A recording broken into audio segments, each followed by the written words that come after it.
이번 사건을 수사하고 있는 경찰은 어머니가 초등학생 자녀를 살해한 뒤 스스로 목숨을 끊었을 가능성을 유력하게 보고 있습니다. 명백한 범죄인 이런 사건이 해마다 우리나라에서 10건 이상 발생하는데요. 그릇된 인식 개선과 또 정확한 실태 파악 등을 통한 사회 안전망 강화가 절실하다는 지적입니다. 우철희 기자입니다. 일가족 5명이 숨진 사건과 관련해 초등학생 딸의 사망 원인은 질식사로 추정되고 어머니 A씨는 딸과 함께 투숙한 뒤 홀로 호텔을 떠났습니다.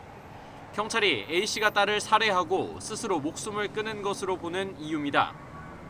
이렇게 자녀를 숨지게 한 뒤 부모가 자살하는 사건은 끊이지 않고 있습니다.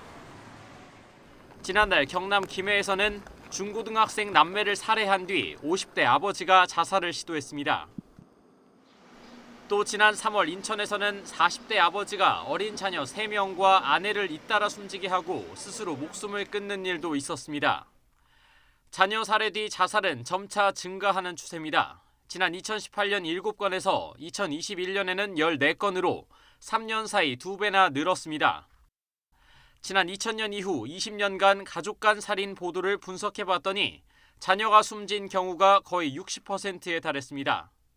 이유는 대부분 생활고와 처지 비관, 금전 문제였습니다. 피해 아동과 가해 부모가 모두 숨진 경우 정확한 사망 경위 분석이 쉽지 않다는 점에서 알려지지 않은 사례가 더 있을 가능성도 큽니다.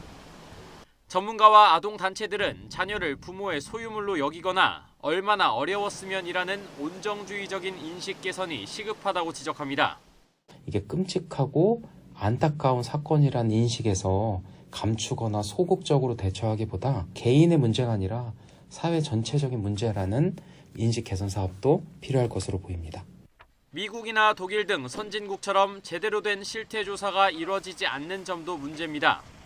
위험 요소를 사전에 파악해 국가가 적극적으로 개입하는 등 사회 안전망 강화의 토대로 삼아야 한다는 겁니다. 주민센터나 사회복지 공무원이나 어떤 신호가 있을 때 의심해 봐야 되는지를 알리고 교육하고 가능하다면 좀 더 선제적으로 찾을 수 있는 그런 방법들을 찾아나가는 것이 필요하다고. 일반 살인죄와 같은 형량으로 처벌하는 자녀와 손자녀 비속살인죄도 부모와 조부모에 대한 존속살인죄처럼 더 무겁게 처벌해야 한다는 목소리도 나옵니다. 하지만 관련 법안은 현재 국회 소관상임위원회에 3년 넘게 계류돼 있습니다. YTN 우철입니다.